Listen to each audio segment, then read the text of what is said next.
Welcome back. अब इसके पहले हमने ए अल्फ़ाबेट पूरा कवर कर लिया है। अब यहाँ से हम लोग बी पे चर्चा करते हैं। बी में सबसे पहला टर्म आपका आता है बैलेट। तो बैलेट पे स्पेशली हमने एक अलग सी वीडियो बनाई है। वो उतनी चीज़ों को यहाँ पे कवर कर पाना थोड़ा मुश्किल है, तो लिटरेरी फॉर्म के नाम से हमने एक अलग सेक्शन जो है बनाया है। तो उसको आप प्लेलिस्ट में हमारी जाकर के देख सकते हैं। यहाँ पे आप देख रहे हैं पॉपुलर बैलेट। पॉपुलर बैलेट का ही दूसरा नाम आपका फोक बैलेट है, और इसी फोक बैलेट को ट्रेडिशनल बैलेट बोलते हैं। कहने का मतलब ऐसा बैलेट जो फोक ट्रेडिशन को फॉलो करे उसी को फोक बैलेट बोलते हैं। फोक ट्रेडिशन क्या होता है? फोक ट्रेडिशन वो होता है जो एक कॉपीड ट्रेडिशन होता है। कॉपीड ट्रेडिशन क्या होता है? कहने का मतलब, और इसमें दो चीज़ें होती हैं। अगर जो कोई चीज़ फोक है तो उसमें दो एलिमेंट होने नितांत जरूरी है। पहली चीज़ तो एक पीढ़ी से वो दूसरी पीढ़ी में जो स्टोरी ट्रांसफ़र होगी वो कट कॉपी पेस्ट होगी। दूसरी चीज़ ओरली ट्रांसमिट होगी।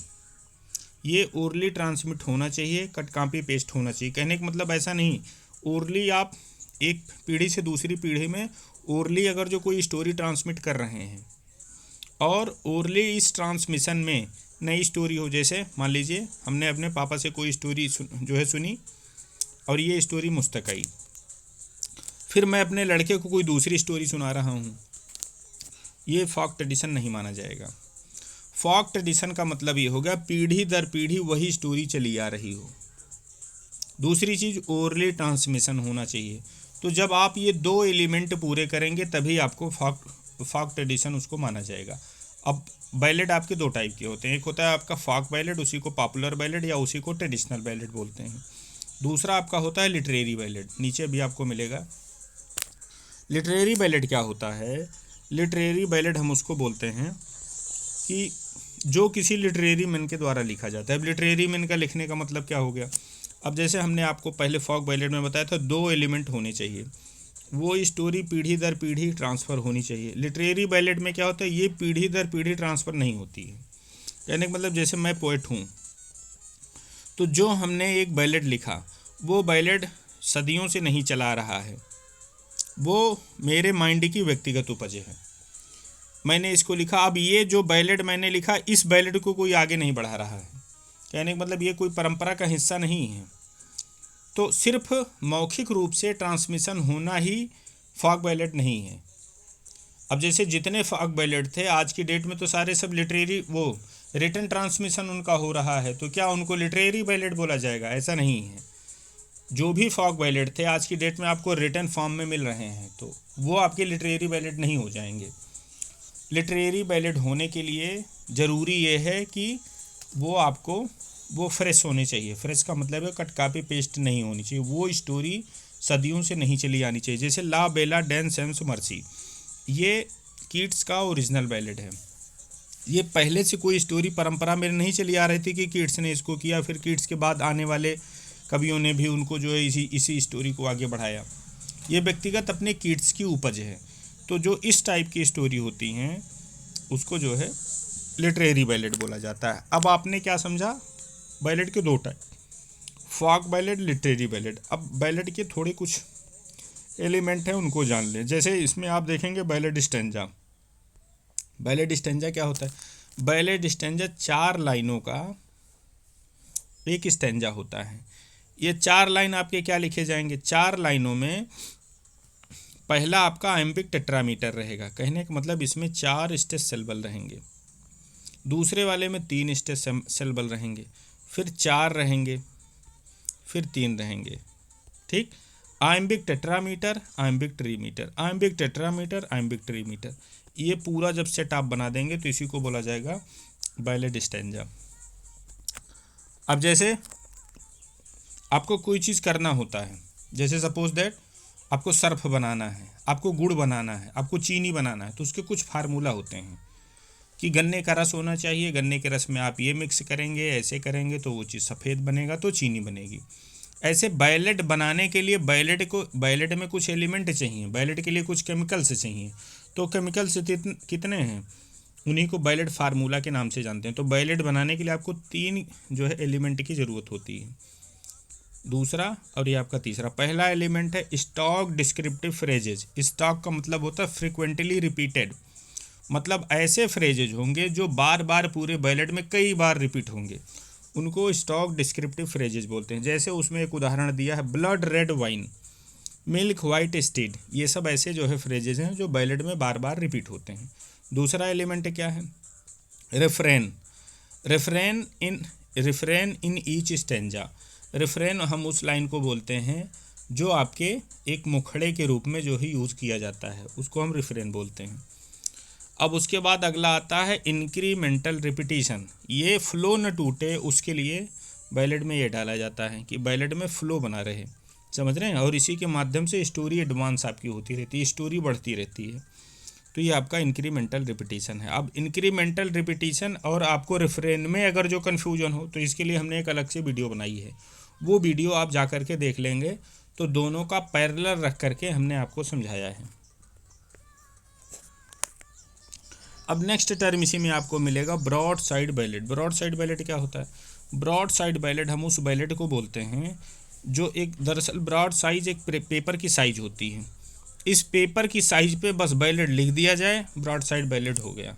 ये क्यों लिखा जाता है? ये सिर्फ गाने के उद्देश्य से लिखा जाता है, मतलब इस सीट के सिर्फ एक साइड पे, ये नहीं कि पलट के आप इसके पीछे लिखेंगे, एक साइड पे जो बैलेट लिखा जाता है उसी को हम ब्रॉड साइड बैलेट बोलते हैं। ये गाने के उद्देश्य से लिखा जाता है, मतलब स्टेज परफॉर्मेंस के, कि जैसे एक पन्ना, फिर इसको बगल, फिर दूसरा पन्ना लिया, फिर बगल, फिर तीसरा, फिर बगल, पलट के पढ़ेगा, हो सकता है कन्फ्यूजन आ जाए, तो इसीलिए इसका हम यूज़ करते हैं। अब देखिए आते हैं बार्ड पे। बार्ड क्या होता है? बार्ड आपके प्रोफेशनल पोएट्स होते हैं। जैसे बार्ड को कीवर्ड के रूप में आपको जानना चाहें तो ये प्रोफेशनल पोएट्स होते हैं। कहने प्रोफेशनल पोएट्स का मतलब कवित्वपन ही इनका जो है रोजी रोटी का साधन होता है, ये दूसरा इनका रोजी रोटी का साधन नहीं होता। जैसे कुछ लोग होते हैं शौकिया कवि होते हैं, तो शौकिया कवि नहीं, ये इनका प्रोफेशन ही यही होता है। कहने का मतलब इनके घर की रोजी रोटी ही इसी से चलती है। तो बार्ड हम उन्हीं को बोलते हैं जो प्रोफेशनल पोएट होते हैं, उनको हम बार्ड बोलते हैं। अब इसी में नेक्स्ट टर्म आपको मिलेगा बारूक। बारूक क्या होती है? बारूक आपकी एक स्टाइल होती है। ये कैसी एक स्टाइल होती है? लग्जूरियंट स्टाइल होती है, समझ रहे हैं। तो बारूक पहले जो है उसमें आया था, क्या बोलते हैं, इसका आपका जो है आर्किटेक्चर में आया था और दूसरी चीज़ों में आया फिर, लेकिन जब ये लिटरेचर में आया है तो लिटरेचर में इसका मतलब क्या होता है, ये लिटरेचर में इसको और जो है काफ़ी जो है ऑर्नेटेड स्टाइल मानी जाती है, काफ़ी सुसज्जित होती है। तो इसमें होता क्या है, इसमें एलाबोरेट फॉर्मल मैग्नीलोक्वेंट ये आपकी स्टाइल होती है, वर्स में भी हो सकती है, प्रोज में भी हो सकती है। कहने का मतलब इसमें जो शब्द आप यूज़ करेंगे वो पहली चीज़ तो एलाबोरेट होंगे, वो फॉर्मल शब्द होंगे। दूसरी चीज़ मैग्नीलोक्वेंट होंगे। मैग्नीलोक्वेंट का मतलब क्या होता है? मैग्नीलोक्वेंट का मतलब ये होता है कि आडंबरपूर्ण शब्द। जैसे संस्कृत में आप भागवत सुने होंगे, या कभी महाराज जी को आपने भागवत देते सुना होगा, या कभी जो है मुस्लिम रिलीजन में आपने प्रीच जो है, जो उनके जो वो होते हैं, जो क्या कहते हैं उसको, मौलवी साहब लोग जो उसमें प्रवचन देते हैं, तो उनकी भाषा शैली में जो शब्द यूज होते हैं वो मैग्नीलोक्वेंट शब्द होते हैं। तो उन शब्दों का यूज और उस टाइप के फॉर्मल शब्द का यूज, या आप उसको जो है एलाबोरेट करते हैं, एलाबोरेट का मतलब होता है बड़ा करना। तो जब ऐसी शैली आप यूज़ करते हैं तो इसको बारूक जो है बोला जाता है। इसमें आपका एलिट्रेशन या एलिट्रेटिव मीटर आपका यूज होता है। और बारूक की स्टाइल आपको मिलेगी कहाँ? तो जितने भी रिलीजियस चीज़ें हैं किसी भी राइटर की, वो बारूक स्टाइल ही यूज़ करेगा। अब जैसे पैराडाइज लास्ट रिलीजियस चीज़ है, बारूक यहाँ पे अपने आप आ जाएगा। नेटिविटी ओड रिलीजियस चीज़ है, बारूक अपने आप आ जाएगा। नहीं पूरा तो कुछ न कुछ आएगा। तो ये इसका जो है की पॉइंट होता है। अब इसकी लिटरल मीनिंग क्या होती है? शाब्दिक अर्थ। लिटरल मीनिंग मतलब शाब्दिक अर्थ। बारूक आपका जो है स्पेनिश और पुर्तगीज़ लैंग्वेज का एक शब्द है, ठीक। अब इसका इंग्लिश मीनिंग क्या होगा? तो इसको जो है रफ और जो है यह आपका जो है एक पर्ल से माना जाता है। ये माना जाता है कि बारूक की लिटरल मीनिंग का मतलब इस स्पेनिश और पुर्तगीज़ शब्द में क्या होता है? एक पर्ल होता है। वो पर्ल कैसा होता है? आपका रफ होता है। उसकी शेप कोई फिक्स नहीं होती है, कोई पता चला गोल हो गया, कोई चौकोर हो गया, कोई तिकोना हो गया, समझ रहे हैं। तो बारूक क्या होता है? एक पर्ल का नाम है वो पर्ल कैसा हो सकता है, उसकी शेप कोई फिक्स नहीं हो सकती, उसकी शेप इरेगुलर होती है। वो कैसा होता है, वो रफ होता है। ये होता है आपका बारूक की लिटरल मीनिंग। और जो उसकी लिटरेरी मीनिंग थी वो आपको ऊपर बताया गया कि वो मैग्नीलोक्वेंट आपके शब्द होते हैं, या इस टाइप की स्टाइल जो आप यूज़ करते हैं उसी को बारूक बोलते हैं। नेक्स्ट टर्म आपका आता है बाथोस। बाथोस क्या होता है, शब्दों का एक सेटिंग होती है, शब्दों की एक सेटिंग होती है। तो पहले बड़ा, उसके बाद कम महत्व वाला, फिर कम महत्व वाला, ये होता है बाथोस। और सेम यही स्ट्रक्चर एंटी क्लाइमेक्स में यूज होता है। अब बाथोस एंटी क्लाइमेक्स में अंतर ये है, सिर्फ इतने का है कि बाथोस होता है रेडिकुलस, एंटी क्लाइमेक्स रेडिकुलस नहीं होता है, डेरोगेटरी नहीं होता है। समझ रहे हैं? जैसे अब अच्छा, इसी का उल्टा क्लाइमेक्स हो जाएगा। क्लाइमेक्स में क्या होगा, छोटा रहेगा, इससे बड़ा, इससे बड़ा, सबसे बड़ा ये हो जाएगा। जैसे आई केम, आई सा, आई कान कोल्ड, मतलब आया, देखा, जीत गया, तो ये बड़ा। तो ऐसे खड़ा हुआ, बैठा, मर गया। समझ रहे? तो जो ये डिक्लाइन, ये आपका अप करेंगे क्लाइमेक्स, डिक्लाइन करेंगे एंटी क्लाइमेक्स। ठीक। और इसी एंटी क्लाइमेक्स में रेडिकुलस चीज़ें हो गई, हास्यास्पद हो गई, तो वो बाथोस हो जाता है। यही दोनों में आपका अंतर है। अच्छा, बाथोस में, बाथोस क्या है, बाथोस जो शब्द होता है ये ग्रीक लैंग्वेज का है।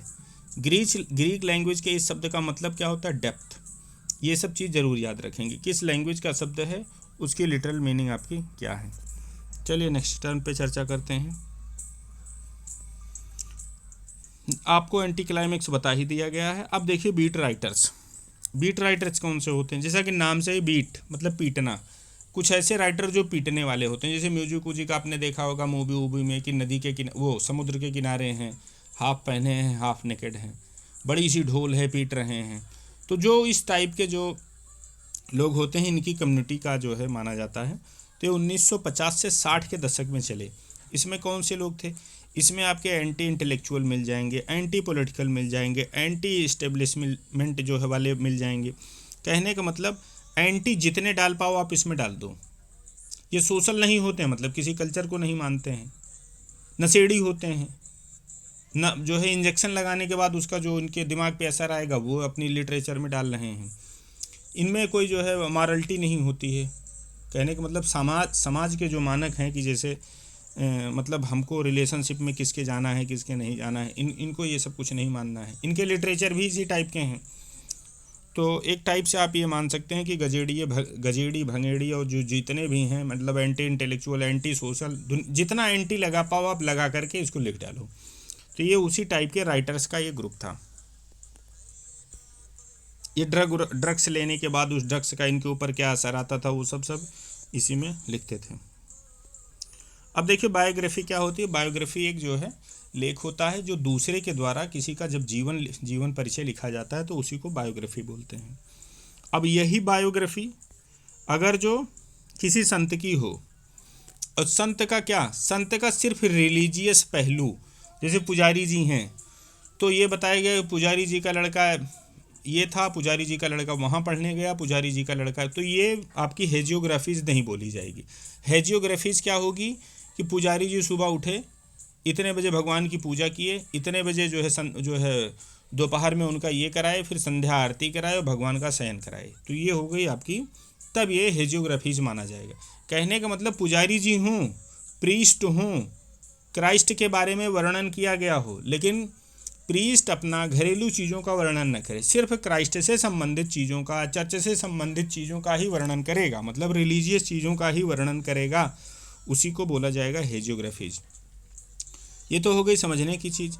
अब परीक्षा के लिए क्या ज़रूरी है, तो परीक्षा के लिए बस इतना ज़रूरी है, the stylised life of Christian saints, यही हेजियोग्राफीज आपकी बोली जाती हैं। अब इसमें देखें आप, एक टर्म आपका आएगा ऑटोबायोग्राफी। ऑटोबायोग्राफी क्या होती है, ऑटोबायोग्राफी जैसे उसमें बायोग्राफी में क्या था, दूसरे के द्वारा लिखा जाता था, ऑटोबायोग्राफी में खुद के द्वारा अपना जीवन परिचय लिखा जाएगा। अब जीवन परिचय खुद के द्वारा लिखा जाएगा तो मेमोआ के आधार पे, मतलब मेमोरी के आधार पे लिखा जाएगा, जो कुछ याद है या जिसके आप विटनेस बने उसको लिखेंगे। तो ऑटोबायोग्राफी में मेमोआ, इसको मेमोआ बोलते हैं। ठीक, तो मेमोआ को भी शामिल किया गया। अब मेमोआ क्या होता है, मेमोआ एक वो आपका जैसे हिंदी में इसको आप संस्मरण के नाम से जानते होते हैं। तो मेमोआ शब्द ये मेमोरी से बना है, मतलब आपको अगर जो कोई घटना याद है, कोई घटना आपकी आंखों के सामने हुई है, आप उसके गवाह रहे हैं, उन चीज़ों का वर्णन आप अपनी ऑटोबायोग्राफी में कर रहे हैं, तो वही आपका संस्मरण हो गया, वही आपका मेमोआ है। तो कहने का मतलब ऐसी घटना जिसके आप विटनेस हो, ऐसी घटना जो आपके संस्मरण में हो, तो उसका वर्णन जब आप करते हैं वही मेमोआ है। और इसी ऑटोबायोग्राफी में एक टर्म आता है डायरी या जनरल। तो डायरी जनरल क्या होता है, ये डे टू डे रिकॉर्ड होता है, लेकिन ये छपवाने के उद्देश्य से नहीं होता है, वैसे सिर्फ आप आदमी अपना हिसाब किताब मेंटेन करने के लिए रखता है, लेकिन फिर भी इसको जो है ऑटोबायोग्राफी में भी शामिल आप कर सकते हैं। तो डायरी जनरल क्या होता है, डायरी जनरल पहली चीज़ एक ही है, और ये डे टू डे आपका रिकॉर्ड होता है, और आदमी अपने खुद की लाइफ के लिए लिखता है, कोई पब्लिकेशन के उद्देश्य से इसको नहीं लिखता है। इसका देखिए आगे उद्देश्य भी दिया, सेल्फ सेटिस्फैक्शन के लिए ये आपका आता है। ये देखिए, no thought of publication, publication के उद्देश्य से नहीं लिखा जाता है। तो अब नेक्स्ट टर्म इसी में आपका आएगा स्पिरिचुअल ऑटोबायोग्राफी। स्पिरिचुअल ऑटोबायोग्राफी क्या होती है, जैसे हेजियोग्राफीज आपने सुना, हेजियोग्राफीज में क्या था, दूसरे के द्वारा लिखा जाएगा, वो जो है बायोग्राफी थी। ये ऑटोबायोग्राफी है। रिलीजियस वो थी, रिलीजियस ये है, वो दूसरे के द्वारा लिखी जाती थी, ये खुद के द्वारा लिखी जाती है। कहने का मतलब पुजारी जी अब अपना जीवन परिचय खुद लिखेंगे, लेकिन पुजारी जी ये नहीं लिखेंगे कि हमारा लड़का यहाँ गया, हमारी पत्नी वहाँ गई, हमारा संबंध इनसे था उनसे था, ये सब नहीं वर्णन करेंगे। वर्णन क्या करेंगे, सिर्फ रिलीजियस चीज़ों का ही वर्णन करेंगे। कन्वर्जन क्या होता है, कन्वर्जन वो होता है जैसे सपोज दैट महात्मा बुद्ध हैं, आप बरगद के पेड़ के नीचे बैठ के पूजा कर रहे थे, हो सकता है बरगद का पेड़ ना हो, और ये मैं सिर्फ जो है मुझे एग्जैक्ट जानकारी नहीं है, मैंने सिर्फ एक उदाहरण के तौर पे बताया है। एग्जैक्ट चीज़ क्या है, हो सकता है बरगद भी हो या ना हो, तो एक मतलब वैसे नॉर्मल वे में मैं बता रहा हूँ। तो एक कोई जो है वृक्ष के नीचे पूजा किए, उनको ज्ञान मिला, तो जो ये ज्ञान मिलने के बाद जो आप में परिवर्तन आता है, तो ये ज्ञान मिलने से लेकर के परिवर्तन की अवस्था को ही कन्वर्जन बोला जाता है।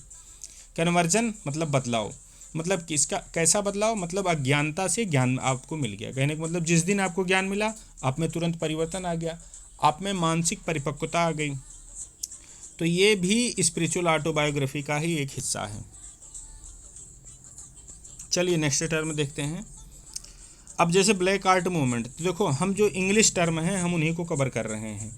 ये जो अमेरिकन है, अफ्रीकन है, वो आपके टीजीटी पीजीटी से रिलेटेड नहीं है, तो हम इन सब चीज़ों को कुछ स्किप कर रहे हैं। तो ये ब्लैक एस्थेटिक ये सब अमेरिकन है, हम इनको छोड़ रहे हैं।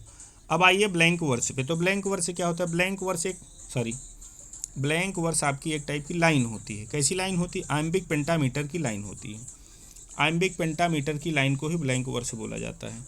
आइम्बिक पेंटामीटर क्या होता है, जैसे एक लाइन दी रहेगी, 5 फीट इसमें रहें, 5 फीट ऐसे रहेंगे, समझ रहे हैं, और 1 फीट की क्वालिटी क्या रहेगी, unstress stress, unstress stress, unstress stress, unstress stress, unstress stress, ये आपकी अब ब्लैंक वर्स बोली जाएगी।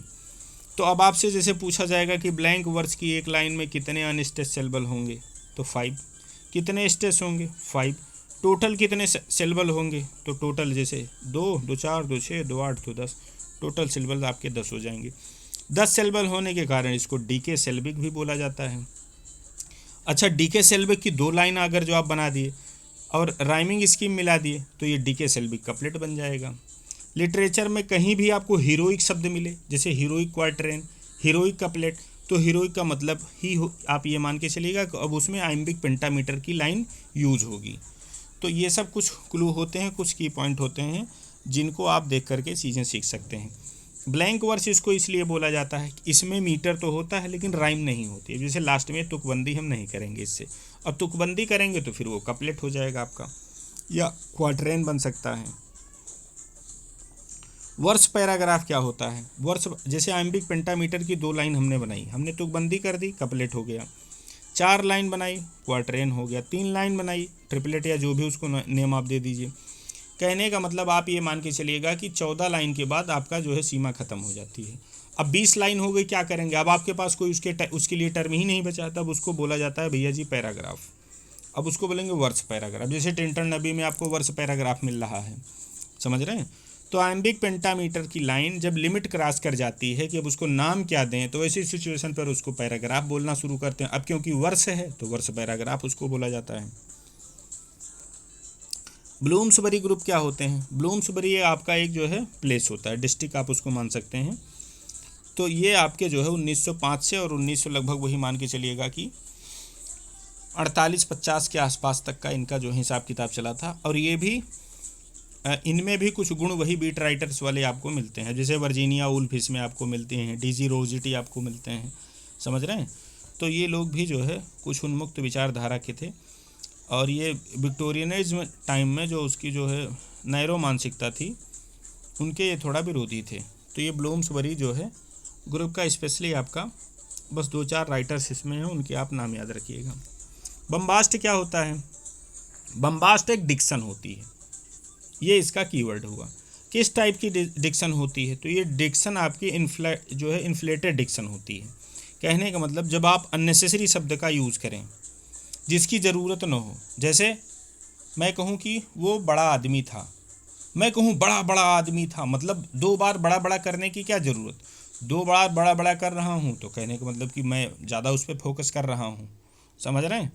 तो ऐसी सिचुएशन को, मतलब ऐसा जब आप डिक्शन यूज़ करते हैं, ऐसे डिक्शन का मतलब होता है शब्द, जब आप ऐसे डिक्शन, वर्डी एक शब्द आप देख रहे हैं, वर्डी इन्फ्लेटेड, तो वर्डी इन्फ्लेटेड जब आप शब्द यूज़ करेंगे वही बम्बास्ट आपका हो जाएगा।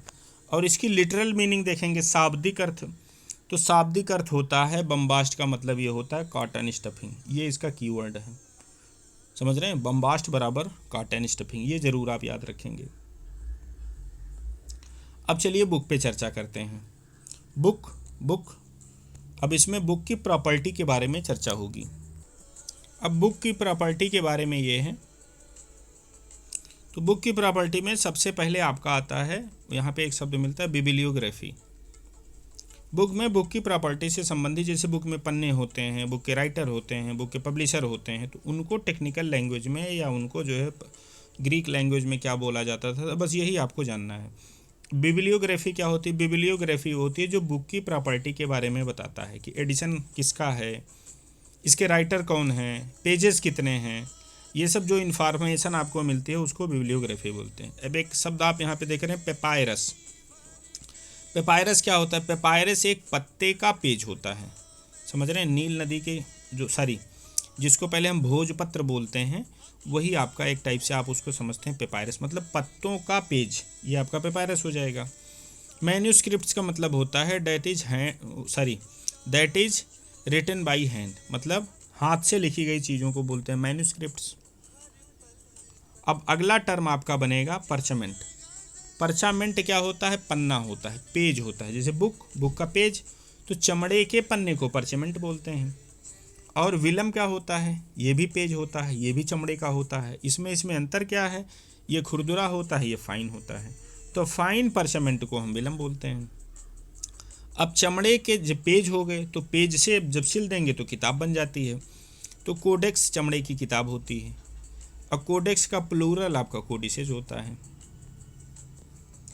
अब जिस रूम में बैठ कर के लिखते हैं उस रूम को स्क्रिप्टोरिया बोला जाता है, मतलब राइटिंग रूम। अब जैसे चमड़े की किताबें हैं, भद्दी देखने में लगती हैं, उनको सजाने की ज़रूरत है, भाई देखने में बुरा ना लगे, अजीब टाइप से लगता होगा, तो सफाई करना, उसको सजाना, उसमें जो है अच्छी अच्छी चीज़ें लगाना, डिज़ाइन बनाना। तो जो किताबों को सजाते हैं वो आपको उसी को बोला जाता है इल्यूमिनेटेड। इल्यूमिनेशन मतलब उनको सजाना। अब जैसे किताबें आपने जो है किताबें आपकी बन गई, आपने दिया, जिसको पढ़ना था बच्चे पढ़े, पढ़ने के बाद आपको लगा कि अब कोर्स पूरा हो चुका है, अब ये किताबें भाई चमड़े की किताबें हैं, फेंक देंगे, बार बार चमड़ा तुमको कहाँ से मिलेगा। तो अब मन में आया लाओ इसको दोबारा से यूज़ करें। तो दोबारा से यूज़ करने के लिए जो आपके पन्ने थे, पन्ने पे जो आपने लेख लिखे थे, इंक से लिखा था, तो आपने उसको साफ़ किया, खुरच के साफ़ किया, मतलब वो स्याही आपने हटाई। तो जो खुरच के साफ़ करते हैं उसी को बोलते हैं पालिम्सेस्ट्स। पालिम्सेस्ट्स ग्रीक लैंग्वेज का शब्द है। इसका इंग्लिश मीनिंग क्या होगा? Scraped clean. स्क्रैप्ड क्लीन का मतलब होता है खुरुच के साफ़ करना। तो जो खुरुच के साफ़ करते हैं उसी को पालिम्सेस्ट्स बोलते हैं। अब एक इसी में टर्म आपको मिलेगा इनक्यूनेबुला।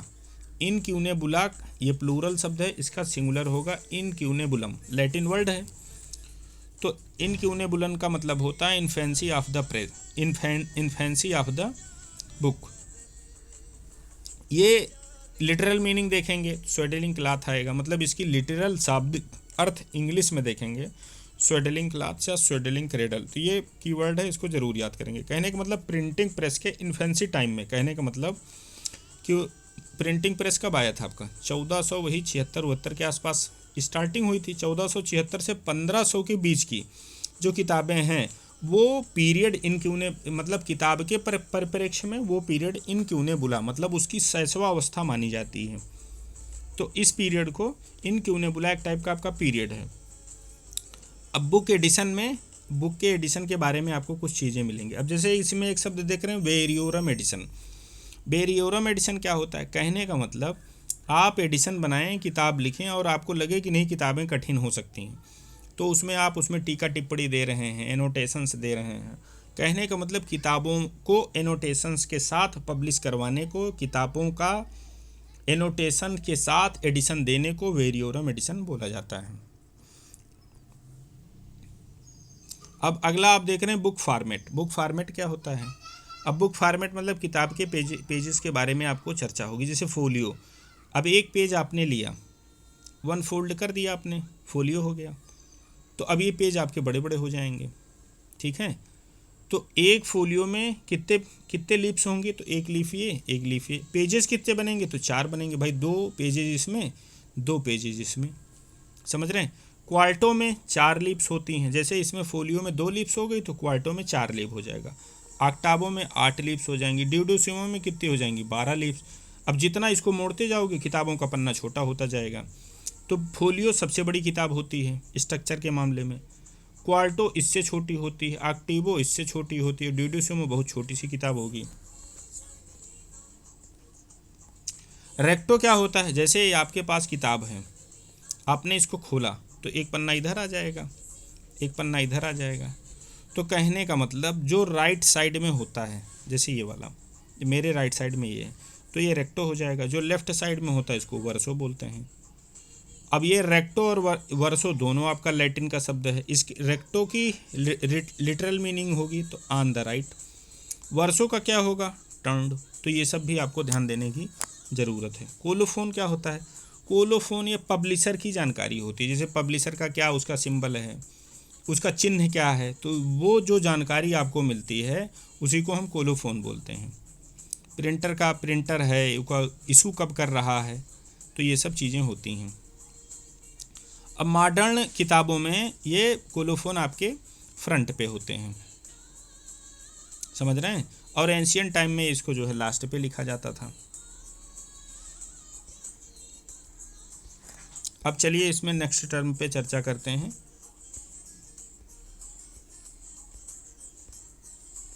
बाउल्डराइज, अगला टर्म आपको आता है बाउल्डराइज। बाउल्डराइज की लिटरल मीनिंग टू डिलीट। कहाँ से डिलीट करेंगे? किसी एडिशन से आप डिलीट करते हैं। क्या डिलीट करते हैं? पैसेज, फ्रेज, सेंटेंसेज, इन सबको आप डिलीट करते हैं। क्यों डिलीट करते हैं? कि वो गंदे से होते हैं। जैसे सेंसर बोर्ड मूवी के कुछ हिस्सों को कट कर देता है। क्यों? क्योंकि बच्चों के साथ, महिलाओं के साथ, फैमिली के साथ आप उसको नहीं देख सकते हैं। तो किताबों में भी कुछ ऐसे शब्द हो सकते हैं, ऐसे पैसेज हो सकते हैं, ऐसे फ्रेजेज हो सकते हैं जो कि भद्दे से हों, आप महिलाओं की कंपनी के साथ, बच्चों के साथ, परिवार के साथ आप उसको न पढ़ पाएँ।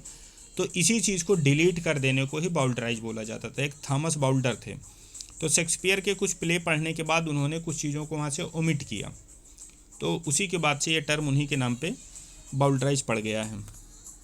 तो बाउल्डराइज का मतलब अगर जो आपसे पूछा जाएगा तो आपके दिमाग में होना चाहिए टू डिलीट।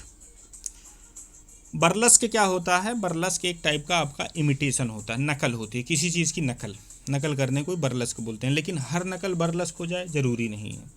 वो नकल कैसी होनी चाहिए? इन एन इनकॉन्ग्रुअस इमिटेशन, मतलब बेमेल नकल होनी चाहिए। एकदम डिटो आपने हूबहू नकल की, वो बर्लस्क नहीं है। बेमेल नकल होगी तभी बर्लस्क होगी। अब बर्लस्क को 2 टाइप में हमने डिवाइड कर दिया है। एक होता है आपका हाई बर्लस्क और दूसरा होता है आपका लो बर्लस्क। ये नीचे आप देखेंगे बर्लस्क के आपके यहाँ पे 2 टाइप मिल रहे हैं। एक आपका हाई बर्लस्क हो जाएगा, दूसरा आपका लो बर्लस्क हो जाएगा।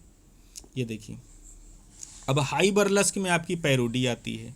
हाई बर्लस्क में आपका मॉक इपिक या मॉक हीरोइक आ जाएगा। लो बर्लस्क में आपका क्या आएगा? ह्यूडिब्रॉस्टिक पोएम आएंगी। लो बर्लस्क में आपकी ट्रेवेस्टी आती है। अब हाई बर्लेस्क में क्या होता है, हाई बर्लेस्क में स्टाइल हाई होती है, मैटर लो होता है। मतलब स्टाइल तो तुमने बहुत अच्छी लगा दी, मैटर एक तुच्छ सा आपने डाल दिया, तो ये लो बर्लेस्क हो जाता है। तो लो बर्लेस्क में पैरोडी आती है और उसके बाद आपका ये मॉक हीरोइक या मॉक एपिक पोएम आती हैं। लो हाई बर्लेस्क में क्या होता है, स्टाइल इसकी लो होती है, मैटर इसका हाई होता है। लैम्पून एक टाइप का सटायरिकल वर्क होता है। ये इंडिपेंडेंट भी हो सकता है या किसी बड़े वर्क में एज ए पैसेज के रूप में, एज ए एपिसोड के रूप में आप इसको डाल सकते हैं। कैरिकेचर क्या होता है, कैरिकेचर एक टाइप का वर्बल डिस्क्रिप्शन होता है जो है किसी की मौकरी करने के लिए या कॉमिक इफेक्ट पैदा करने के लिए ये आप इसको डालते हैं। चलिए बी तक आपका पूरा हो चुका है। इस वीडियो में हम इसको यहीं तक रखते हैं। नेक्स्ट वीडियो में हम सी को कवर करेंगे। थैंक्स।